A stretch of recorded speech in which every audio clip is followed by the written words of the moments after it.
ಒಂದು ಪಾರ್ಕಲ್ಲಿ ಒಂದು 400 ಮೀಟ್ರ್ ಇರುತ್ತೆ ಒಂದು ಪಾರ್ಕ್ ಅಂದ್ಕೊಂಡ್ರೆ 400 ಹೆಜ್ಜೆ ನಡಿತೀನಿ ಅಂದರೆ ಅಪೂರ್ತ ಪಾರ್ಕ್ ಆಗುವವರೆಗೆ ಎಷ್ಟಾಗುತ್ತೆ ಲೆಕ್ಕ ಹಾಕ್ತೀನಿ. ನೂರಾರು ಯೋಚನೆಗಳು ಬಂದ್ಬಿಡುತ್ತೆ. ಅವನಂಗೆ ಮೋಸ ಮಾಡ್ದೆ, ಇವನಂಗೆ ಮೋಸ ಮಾಡ್ದೆ, ಇವತ್ತು ಅದು ಕಟ್ಟಬೇಕಾಗಿತ್ತು, ಇದು ಕಟ್ಟಬೇಕಾಯ್ತು, ಎಲ್ಲ ಬರುತ್ತೆ. ನಂಗೆ ಬರಲ್ಲ. ದೊಡ್ಡವರಾಗಬೇಕು ಅಂದರೆ ಪ್ರತಿಯೊಂದರ ಕಡೆ ಗಮನ ಇರಬೇಕು. ಅದರಲ್ಲಿ ಕ್ಯಾಲ್ಕುಲೇಷನ್ ಜಾಸ್ತಿ ಇರುತ್ತೆ. ನೋವು ಅಂತ ಎಲ್ಲೋ ಕುಗ್ಗಿಕೊಂಡು ಮೂಲೆಯಲ್ಲಿ ಕೂತ್ಕೊಂಡು ಲೈಟ್ ಆಫ್ ಮಾಡಿಕೊಂಡು ಹತ್ಕೊಂಡು ಕೂತ್ಕೊಳ್ಳುವ ಅವಶ್ಯಕತೆ ಇಲ್ಲ ಅಂತ ಹೇಳ್ತಾ ಇದ್ದೀನಿ.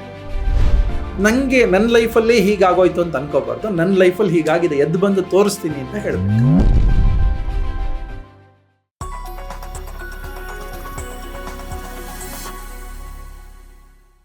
Forum advanced series on GSS ಮಾಧ್ಯಮ. ಈ ಅಡ್ವಾನ್ಸ್ ಸೀರೀಸಲ್ಲಿ very simple activities, very simple techniques. ನಾವು ಅಂದ್ಕೊಳ್ತೀವಲ್ವ, ನನಗೆ ಗೊತ್ತೇ ಆಗಲಿಲ್ಲ, ಅಯ್ಯೋ ನಂಗೆ ಹೊಳಿಲೇ ಇಲ್ಲ ಅಂತ. ಸೊ ಆ ಹೊಳಿಲಿಲ್ಲ ಅಂದರೆ ಬ್ರೈನ್ ಹೇಗೆ ಶಾರ್ಪ್ ಇರಬೇಕು, ಹೇಗೆ ಅಲರ್ಟ್ ಇರಬೇಕು, ಹೇಗೆ ಆ್ಯಕ್ಟಿವ್ ಆಗಿರಬೇಕು, ಎಂಗೇಜಿಂಗ್ ಆಗಿರಬೇಕು, at the same time productive ಆಗೂ ಇರಬೇಕು. ಸೊ ಇದೆಲ್ಲ ಕ್ವಾಲಿಟೀಸ್ನ ಹೆಚ್ಚಿಗೆ ಮಾಡೋಕ್ಕೆ ಪರ್ಟಿಕ್ಯುಲರ್ಲಿ ಲಾಸ್ಟ್ ಎಪಿಸೋಡ್ಸಲ್ಲಿ ಒಂದು ಬುಕ್ಕನ್ನು ಇಟ್ಕೊಂಡು ಸಿಂಪಲ್ ಆ್ಯಕ್ಟಿವಿಟಿ ಎಷ್ಟು ಚೆನ್ನಾಗಿ ಎಂಗೇಜ್ ಆಗ್ಬೋದು. ಇಂಟ್ಯೂಷನ್, ಪರ್ಟಿಕ್ಯುಲರ್ಲಿ ಲಾಸ್ಟ್ ಎಪಿಸೋಡಲ್ಲಿ ಇಂಟ್ಯೂಷನ್ ಬಗ್ಗೆ ಮಾತಾಡಿದ್ವಿ. ಎಷ್ಟೋ ಕ್ವಾಲಿಟೀಸ್ನ ಡೆವಲಪ್ ಮಾಡ್ಕೊಳ್ಳೋದಕ್ಕೆ ಸಿಂಪಲ್ ಆ್ಯಕ್ಟಿವಿಟೀಸ್ ಸಾಕು ಅನ್ನೋದನ್ನ ತಿಳಿಸ್ಕೊಟ್ರು ಯೋಗಾತ್ಮ ಶ್ರೀಹರಿ ಅವರು. So let's hear to him with much more such activities. Yes, hi. ಇವತ್ತಿನ ಆ್ಯಕ್ಟಿವಿಟಿ ಏನು ಅಂತ ನಾನು ಕ್ಯೂರಿಯಸ್ ಆಗಿದ್ದೀನಿ. ಆ್ಯಕ್ಚುಲಿ ಕ್ಯಾಮ್ರಾ ಆನ್ ಆಗೋಕ್ಕೆ ಮುಂಚೆನೂ ಕೇಳಿದೆ ಏನು ಇವತ್ತು ಆ್ಯಕ್ಟಿವಿಟಿ ಅಂತ, ನೀವು ಬಿಟ್ಕೊಟ್ಟಿಲ್ಲ. ಗೊತ್ತಿಲ್ಲಪ್ಪ, ಇಲ್ಲಿಗೆ ಬಂದ್ಮೇಲೆ ಗೊತ್ತಾಗತ್ತೆ. ಇದೊಂಥರ ಜ್ಞಾನೋದಯದ ಸೆಂಟರ್ ಇದ್ದಂಗೆ. ಹಂಗಿದ್ದಿದ್ರೆ ನಾವೆಲ್ಲ ಹೆಂಗಿರ್ಬೇಕಿತ್ತು ಹೇಳಿ. ಯಾವುದೋ ಒಂದು ರೀಲ್ಸ್ ನೋಡ್ತಾ ಇದ್ದೆ, ಚೆನ್ನಾಗಿತ್ತು. ಏನಂತ? ಒಬ್ಬನ ಚಿಕ್ಕ ಹುಡುಗನ್ನ ಹೊರಗಡೆ ನಿಲ್ಲಿಸಿರ್ತಾರೆ. ಯಾಕೆ ಹೊರಗಡೆ ನಿಲ್ಲಿಸಿದ್ದಾರೆ ಅಂತಂದರೆ, ನೀನು ಎಮ್ಮೆ ಕಾಯಕ್ಕೆ ಹೋಗು ಅಂತ, ಬುದ್ಧಿ ಬರುತ್ತೆ ಅಂತ ಟೀಚರ್ ಹೇಳಿ ಕಳಿಸ್ತಾರೆ. ಅದಕ್ಕೆ ಅವನು ಕೇಳಿದ್ನಂತೆ, ನೀವು ಎಷ್ಟು ಎಮ್ಮೆ ಮೇಯಿಸಿದ್ದೀರಾ, ಒಳಗೆ ಬಂದು ಬುದ್ಧಿ ಬಂದು ಕೂತಿದ್ದೀರಲ್ಲ ನೀವು ಅಂತ. ಅದಕ್ಕೂ ಇದಕ್ಕೂ ಏನೂ ಸಂಬಂಧ ಇಲ್ಲ. ಹೇಳಿ, ಆ್ಯಕ್ಟಿವಿಟಿ ಏನು ಹೇಳಿ. ನನಗೆ ತುಂಬ ಚಿಕ್ಕಂದಿನಿಂದ ಇನ್ನೊಂದು ಥರ ಹುಚ್ಚು. ನಾನು ಎಲ್ಲಿ ನಡೀತೀನಿ ಹೆಜ್ಜೆ ಲೆಕ್ಕ ಹಾಕ್ತೀನಿ, ಎಷ್ಟು ದೂರ ಆದರೂ ನಡೀಲಿ, ನನಗೆ ಎಂಗೇಜಿಂಗ್. ಒಂದು ಪಾರ್ಕ್ ನಡೀತೀನಿ, ಒಂದು ಪಾರ್ಕಲ್ಲಿ ಒಂದು 400 ಮೀಟ್ರ್ ಇರುತ್ತೆ ಒಂದು ಪಾರ್ಕ್ ಅಂದ್ಕೊಂಡ್ರೆ 400 ಹೆಜ್ಜೆ ನಡೀತೀನಿ ಅಂದರೆ ಅಪೂರ್ತ ಪಾರ್ಕ್ ಆಗುವವರೆಗೆ ಎಷ್ಟಾಗುತ್ತೆ ಲೆಕ್ಕ ಹಾಕ್ತೀನಿ. ಮೊದಲನೇ ಸಲ ಲೆಕ್ಕ ಹಾಕ್ತೀನಿ, ಎರಡನೇ ಸಲ ಲೆಕ್ಕ ಹಾಕ್ತೀನಿ, ಎಷ್ಟು ಸಲ ರೌಂಡ್ ಹೊಡಿತೀನಿ ಅಷ್ಟು ಸಲ ಲೆಕ್ಕ ಹಾಕ್ತೀನಿ. ಏನು ಕ್ಯಾಲ್ಕುಲೇಟ್ ಮಾಡ್ತೀರಾ ಅದರಲ್ಲಿ? ಸುಮ್ಮನೆ ಹೆಜ್ಜೆ ಲೆಕ್ಕ ಹಾಕ್ತೀನಿ, ಎಷ್ಟು ಹೆಜ್ಜೆ ಆದರೆ ಇಷ್ಟು ಜಾಗ ಬರುತ್ತೆ. ಎಂಗೇಜಿಂಗ್. ಅಂದರೆ ಸುಮ್ಮನೆ ಖಾಲಿ ಅಂತೂ ಇರಬಾರ್ದು, ತಲೆ ಯೋಚನೆ, ಬೇರೆ ಯೋಚನೆಗಳೇ ಬರಲ್ಲ. ನನ್ನ ಹೆಜ್ಜೆ ಲೆಕ್ಕ ಹಾಕ್ತಾ ಇರ್ತೀನಿ. ಬಿಟ್ಟರೆ ನೂರಾರು ಯೋಚನೆಗಳು ಬಂದ್ಬಿಡುತ್ತೆ. ಅವನಂಗೆ ಮೋಸ ಮಾಡ್ದೆ, ಇವನಂಗೆ ಮೋಸ ಮಾಡ್ದೆ, ಇವತ್ತು ಅದು ಕಟ್ಟಬೇಕಾಗಿತ್ತು, ಇದು ಕಟ್ಟಬೇಕಾಯ್ತು, ಎಲ್ಲ ಬರುತ್ತೆ. ನಂಗೆ ಬರಲ್ಲ. ಹೆಜ್ಜೆ ಲೆಕ್ಕ ಹಾಕ್ತಾ ಇರ್ತೀನಿ. ಈ ಹೆಜ್ಜೆಯನ್ನು, ನನ್ನ ಹೆಜ್ಜೆ 1 ಅಡಿ, 3.3 ಫೀಟ್ ಹಾಕಿದ್ರೆ 1 ಮೀಟ್ರ್. ಇದನ್ನ ಕನ್ವರ್ಟ್ ಮಾಡ್ತೀನಿ. ಎಷ್ಟು ಹೆಜ್ಜೆ ಇಟ್ಟರೆ 100 ಮೀಟರ್ಸ್ ಆಗುತ್ತೆ. 100 ಮೀಟರ್ಸ್ನ ನಾನು ಎಷ್ಟೊತ್ತಲ್ಲಿ ನಡೆದಿದ್ದೀನಿ. ಆ ಲೆಕ್ಕದಲ್ಲಿ ಇದು 2 ಕಿಲೋಮೀಟ್ರ್ ಇದೆ. 100 × 20 ಟೈಮ್ಸ್ ನಡೆದ್ರೆ ಆ 100 ಮೀಟರ್ಸ್ 2 ಕಿಲೋಮೀಟ್ರ್ ಆಗುತ್ತೆ. 2 ಕಿಲೋಮೀಟ್ರನ್ನ ಎಷ್ಟೊತ್ತಲ್ಲಿ ರೀಚ್ ಆಗ್ತಾ ಇದ್ದೀನಿ, ಮೈಲೇಜ್ ಎಷ್ಟು, ಅಂದರೆ ಇದು ಗಂಟೆಗೆ ಎಷ್ಟು ನಡೆಯುತ್ತೆ ನನ್ನ ಕಾಲು, ಇದೆಲ್ಲ ಲೆಕ್ಕ ಹಾಕ್ತೀನಿ. ಯಾರಿಗೂ ಪ್ರೂಫ್ ಕೊಡೋಕ್ಕಲ್ಲ, ಇದು ನನಗೆ ಅಷ್ಟೇ ಎಂಗೇಜಿಂಗ್. ಕ್ಯಾಲ್ಕುಲೇಟ್ ಮಾಡ್ತಾನೇ ಇರುತ್ತೆ ನನ್ನ ಬ್ರೈನ್, ಎಂಗೇಜ್ ಆಗಿರುತ್ತೆ. ನಾನು ವಾಪಸ್ ಬರೋ ಅಷ್ಟೊತ್ತಿಗೆ ಆರಾಮದಲ್ಲಿ ಇರುತ್ತೆ. ಅದಕ್ಕೆ ನೀವು ಇಷ್ಟು ಉದ್ದ ಶೀಟ್ ಲೆಕ್ಕನ ಸುಮ್ಮನೆ ಬೆರಳಿಂಗ್ ಅನ್ನೋಷ್ಟೊತ್ತಿಗೆ ಹೇಳ್ಬಿಡ್ತೀರಾ ಟೋಟಲ್ ಎಷ್ಟು ಅಂತ. ಇವಾಗ ಮಾಡಿದ್ದು ನಾನು ಕ್ಯಾಲ್ಸಿ ಇಟ್ಕೊಂಡು ಲೆಕ್ಕ ಹಾಕ್ತಾ ಇದ್ದೀನಿ, ನೀವು ಸುಮ್ಮನೆ ಒಂದ್ಸತಿ ಹಿಂಗೆ ಅಂದ್ಬಿಟ್ಟು ಟೋಟಲ್ ಹೇಳಿದ್ರಿ. ಎಷ್ಟೊತ್ತಲ್ಲಿ? ನಾನು ಲಾಸ್ಟ್ ನಂಬರ್ ಬರೆಯೋ ಅಷ್ಟೊತ್ತಲ್ಲಿ. ಇದು ಕ್ವಾಲಿಟಿ ಆಫ್ ಜೀನಿಯಸ್ ಅಲ್ಲ, this is training to become a genius. ನೀವು ಇನ್ನೊಂದು ಆ್ಯಕ್ಟಿವಿಟಿ ಮಾಡ್ತೀರಾ, ನಾವು ವೆಹಿಕಲಲ್ಲಿ ಹೋಗುವಾಗ ಸುಮ್ಮನೆ ಎದುರುಗಡೆ ವೆಹಿಕಲ್ದು ನಂಬರ್ನ ಆ್ಯಡ್ ಮಾಡಿ ಹೇಳೋದು.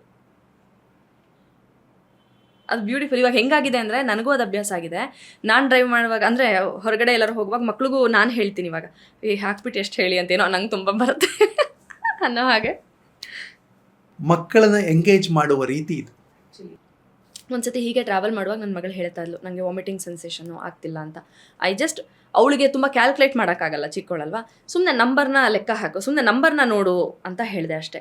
ಆ ನಂಬರ್ನ ನೋಡಿ ನಂಗೆ ಹೇಳು ಅಂತ ಅವಳು ಹೇಳ್ತಾ ಅದನ್ನು ಮರ್ತೇ ಬಿಟ್ಲು. ಎಂಗೇಜ್ ಆಗೋದ್ಲು.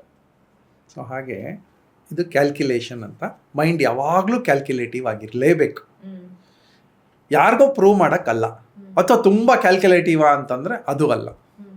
ನಮ್ಮಲ್ಲಿ ಒಬ್ಬರು ಅಜ್ಜಿ ಇದ್ದರು, ನನ್ನ ಡಿಸ್ಟೆಂಟ್ ರಿಲೇಟಿವಿನ ಒಬ್ಬರು ಅಜ್ಜಿ. ಅವರು 2 ರೂಪಾಯಿನ ಇಷ್ಟು ದುಡ್ಡು ತರೋರು ತರಕಾರಿ. ಅವ್ರಿಗೆ ಎಷ್ಟಪ್ಪ ಅದು ಅಂತ ಕೇಳೋರು. 6 ರೂಪಾಯಿ ಅಂತಂದರೆ 2 ರೂಪಾಯಿ ಎಣಿಸಿ ಉಫ್ ಅಂತ ಊದಿ ಕೊಡೋರು. ಅದು ಕ್ಯಾಲ್ಕ್ಯುಲೇಟಿವ್ ಅಂತ ಅವರು. ಆದರೆ ಎಷ್ಟು ಕೊಟ್ಟಿದ್ದೀನಿ ನೋಟು ಗೊತ್ತಾಗ್ತಾ ಇರಲಿಲ್ಲ ಅವ್ರಿಗೆ. ಕ್ಯಾಲ್ಕ್ಯುಲೇಟಿವ್ ಹೌದು, ಆದರೆ ಎಷ್ಟು ಕೊಟ್ಟಿದ್ದೀನಿ ಗೊತ್ತಾಗ್ತಾ ಇರಲಿಲ್ಲ. ಎಷ್ಟಪ್ಪ ಕೊಟ್ಟೆ, ಅವ್ನು ಸುಳ್ಳು ಹೇಳಿದ್ರೆ ಗೊತ್ತಾಗ್ತಾ ಇರಲಿಲ್ಲ ಇವರಿಗೆ.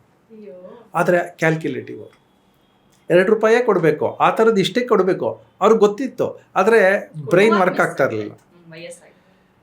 ಕ್ಯಾಲ್ಕ್ಯುಲೇಟಿವ್ ಅನ್ನೋದನ್ನು ಸಬ್ಜೆಕ್ಟ್ ಮಾಡ್ಕೊಳ್ಳಿ. ಏನೇನು ಕ್ಯಾಲ್ಕ್ಯುಲೇಟಿವ್ ಆಗಿರ್ಬೋದು ಅಂತ ಒಂದು ಟಾಸ್ಕ್ ಇವತ್ತು ಹೇಳ್ತೀನಿ. ನಿಮ್ಮ ಫಸ್ಟ್ ಫ್ಲೋರ್ಗೆ ಮೆಟ್ಲು ಎಷ್ಟಿದೆ? ಇಲ್ಲ, ನಾನು ಲೆಕ್ಕ ಹಾಕಿದ್ದೀನಿ. ಗ್ರೌಂಡ್ ಫ್ಲೋರಿಂದ ನಿಮ್ಮ ಜಾಗಕ್ಕೆ ಬರೋಕ್ಕೆ ಎಷ್ಟು ಮೆಟ್ಲಿದೆ? 14 ಅನ್ಸುತ್ತೆ. ನವೀನನ್ನು ಕೇಳಿ. ನವೀನ್, ಲೆಕ್ಕ ಹಾಕಿದ್ದೀರಾ? ಹಾಕಿಲ್ಲ. ನಿಮ್ಮ ಯಾರದೇ ಟೀಮನ್ನು ಕೇಳಿ, ನಾವು ಲೆಕ್ಕ ಹಾಕಿಲ್ಲ. ಹಾಕೋ ಅವಶ್ಯಕತೆ ಇದೆಯಾ? ಇಲ್ಲ. ಬೇಡವಾ? ಬೇಕು. ದಿಸ್ ಈಸ್ ಲೆಕ್ಕಾಚಾರ ಹಾಕಿದ್ರೆ ನಿಮ್ಮ ಏನಾದ್ರು ಲಾಸ್ ಆಗತ್ತಾ? ನಿಮ್ಗೇನಾದ್ರು ಖರ್ಚಾಗತ್ತಾ? ಎಂಗೇಜ್ ಆಗ್ತೀವಿ. ಎಂಗೇಜ್ ಆಗ್ತೀರಿ, ಅಷ್ಟು ನಡೀತೀರಿ, ಪ್ರತಿ ಹೆಜ್ಜೆ ನಡೀತೀರಿ, ಲೆಕ್ಕ ಹಾಕ್ತೀರಿ. ನಡೆದಿರುವ ಹೆಜ್ಜೆಯನ್ನು ಲೆಕ್ಕ ಹಾಕೋದು. ಇದು ನನಗೆ ಎಲ್ಲಿಗೆ ಗೊತ್ತಾಯಿತು ಅಂತಂದರೆ, ಯಾವುದೋ ಒಂದು ಕಾಂಪಿಟೇಷನ್ ಸಕ್ಸಸ್ ರಿವ್ಯೂ ಅಂತ ಒಂದು ಪುಸ್ತಕ. ಅದರಲ್ಲಿ IAS ಆಫೀಸರ್ಸ್ ಇಂಟರ್ವ್ಯೂ ಹೇಗೆ ನಡೆಯುತ್ತೆ ಅನ್ನೋದರಲ್ಲಿ ಒಂದು ಪ್ರಶ್ನೆ ಇದು: ನೀನು ಹತ್ತಿ ಬಂದಿರುವ ಮೆಟ್ಟಲು ಎಷ್ಟು ಅಂತ. ಹತ್ತಿ ಬಂದಿರುವ ಮೆಟ್ಲು ಅದೆಷ್ಟೋ ಇರುತ್ತಲ್ವಾ, ಲೆಕ್ಕ ಹಾಕಿಲ್ಲ, ಐ ಡೋಂಟ್ ನೋ ಅಂತಂದ್ರೆ. ಅಂದರೆ ಅಷ್ಟು ಗಮನ ಇಲ್ಲ ಅಂತ. ಸೊ ದೊಡ್ಡವರಾಗಬೇಕು ಅಂದರೆ ಪ್ರತಿಯೊಂದರ ಕಡೆ ಗಮನ ಇರಬೇಕು, ಅದರಲ್ಲಿ ಕ್ಯಾಲ್ಕ್ಯುಲೇಷನ್ ಜಾಸ್ತಿ ಇರಬೇಕು, ಪ್ರತಿಯೊಂದು ಕ್ಯಾಲ್ಕ್ಯುಲೇಷನ್ನೇ ಆಗಿರಬೇಕು. ಆವಾಗ ಮೈಂಡ್ ಕ್ಯಾಲ್ಕ್ಯುಲೇಟಿವ್ ಆಗಿಬಿಡುತ್ತೆ. ನಮಗೆ ಒಂದು ಎಮೋಷನಲ್ ಬ್ರೈನ್ ಇದೆ, ಒಂದು ಇಂಟೆಲಿಜೆಂಟ್ ಕ್ಯಾಲ್ಕ್ಯುಲೇಟಿವ್ ಬ್ರೈನ್ ಇದೆ. ಆ ಕ್ಯಾಲ್ಕ್ಯುಲೇಟಿವ್ ಬ್ರೈನ್ಗೆ ಕೆಲಸ ಕೊಡ್ತಾನೇ ಇರಬೇಕು. ನೀವು ಎಮೋಷನ್ಗೂ ಕೆಲಸ ಕೊಡಿ, ಆದರೆ ಇಂಟೆಲಿಜೆನ್ಸ್ಗೂ ಕೆಲಸ ಕೊಡಿ. ಅಂಥದ್ರಲ್ಲಿ ಇವತ್ತಿಂದ ನಿಮ್ಮೆಲ್ಲರ ಟಾಸ್ಕ್, ಇಲ್ಲಿ ನೋಡ್ತಾ ಇರೋವಂಥ ಪ್ರತಿಯೊಬ್ಬರದ್ದು ಟಾಸ್ಕ್ ಏನಂತಂದರೆ, ನೀವೇನಾದರೂ ನಿಮ್ಮ ಮನೆಯಲ್ಲಿ ಅಥವಾ ಆಫೀಸಲ್ಲಿ ಅಥವಾ ಎಲ್ಲೋ ಮಾಲ್ಗೆ ಹೋಗ್ತೀರಿ, ಮೆಟ್ಲಿದೆ, ಹೆಂಗೂ ಹತ್ತುತ್ತೀರಿ, ಸ್ಟ್ರೈನ್ ಗೊತ್ತಾಗಬಾರ್ದಲ್ಲ, ಮೆಟ್ಲು ಲೆಕ್ಕ ಹಾಕಿ. ಒಂದು ಎಂಗೇಜ್ ಆಗ್ತೀವಿ, ನಿಮ್ಗೆ ಲೆಕ್ಕಾಚಾರ ಬಂದ್ಬಿಡುತ್ತೆ. ಪ್ರತಿಯೊಂದಕ್ಕೂ ಒಂದು ಲೆಕ್ಕಾಚಾರ ಇರುತ್ತೆ. ಈ ಲೆಕ್ಕಾಚಾರ ಬರೀ ಮೆಟ್ಲು ಹತ್ತೋದಕ್ಕಲ್ಲ, ನೀವು ಟೈಮ್ ಕ್ಯಾಲ್ಕ್ಯುಲೇಷನ್ಗೆ ಬಂದ್ಬಿಡುತ್ತೆ, ನಿಮಗೆ ಸಂಖ್ಯೆ ಕ್ಯಾಲ್ಕ್ಯುಲೇಷನ್ಗೆ ಬಂದ್ಬಿಡುತ್ತೆ, ಟೈಮ್ ಪಾಸ್ ಆಗುತ್ತೆ, ಒಂಟಿತನ ಕಾಡುತ್ತಲ್ಲ ಅದು ಹೊರಟೋಗುತ್ತೆ. So many features, so many advantages ಒಂದು ಲೆಕ್ಕಾಚಾರ ಹಾಕೋದು. ನಾನು ಚಿಕ್ಕವಳಿದ್ದಾಗ ವಠಾರದ ಮನೇಲಿದ್ವಿ. ಇಡೀ ವಠಾರದಲ್ಲಿ 4 ಮನೆ ಇತ್ತು. ಒಂದೇ ಕಡೆ ನಲ್ಲಿ ಇರ್ತಾಯಿತ್ತು ನೀರಿಗೆ, ಅಂದರೆ ನಾವು ವಾಶ್ರೂಮ್ಸ್ಗೆಲ್ಲ ಯೂಸ್ ಮಾಡ್ತೀವಲ್ಲ, ಬಾತ್ರೂಮ್ಗೆಲ್ಲ, ಅದಕ್ಕೆ ಒಂದೇ ನಲ್ಲಿ ಇರ್ತಾಯಿತ್ತು. ಅಲ್ಲಿ ನೀರು ಹಿಡಿಬೇಕಾಗಿತ್ತು.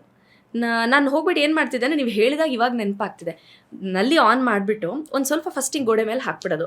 ಅದರಲ್ಲಿ ಒಂದಷ್ಟು ಡ್ರಾಪ್ಸ್ ಇಳಿಯುತ್ತಲ್ಲ, ನಾನು ಕೌಂಟ್ ಕೊಟ್ಕೊಂಡು ಹೋಗೋದು, ಯಾವ ಡ್ರಾಪ್ ಫಸ್ಟ್ ರೀಚ್ ಆಗೋದು ಕೆಳಗಡೆ ಅಂತ ಅಂದ್ಬಿಟ್ಟು. ದಿಸ್ ಈಸ್ ಹೌ ಅಷ್ಟು 4-5 ಬಕೆಟ್ ತುಂಬ ತನಕ ಇದನ್ನು ಲೆಕ್ಕ ಹಾಕ್ತಾ ಕೂತಿರ್ತಾ ಇದ್ದೆ. ಎವ್ರಿ ಬಕೆಟ್ ಫ್ರೆಶ್ ಆಗಿ ಹಿಡಿಯುವಾಗ ಗೋಡೆ ಮೇಲೆ ನೀರು ಹಾಕ್ಬಿಟ್ಟು ಯಾವ ಡ್ರಾಪ್ ಫಸ್ಟ್ ರೀಚ್ ಆಗುತ್ತೆ ಅಂತ ಕೌಂಟ್ ಕೊಟ್ಕೊಳ್ಳೋದು. ಹೀಗೆ ಯಾರು ಬೇಕಾದರೂ ಹೇಗೆ ಬೇಕಿದ್ರೂ ಎಂಗೇಜ್ ಆಗ್ಬೋದು.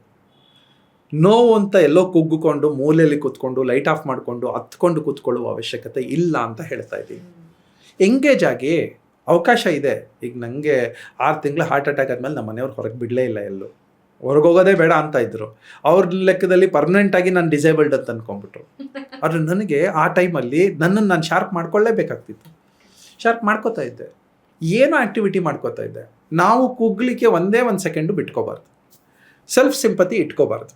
ನನಗೆ ನನ್ನ ಲೈಫಲ್ಲೇ ಹೀಗಾಗೋಯ್ತು ಅಂತ ಅನ್ಕೋಬಾರ್ದು, ನನ್ನ ಲೈಫಲ್ಲಿ ಹೀಗಾಗಿದೆ, ಎದ್ದು ಬಂದು ತೋರಿಸ್ತೀನಿ ಅಂತ ಹೇಳಬೇಕು.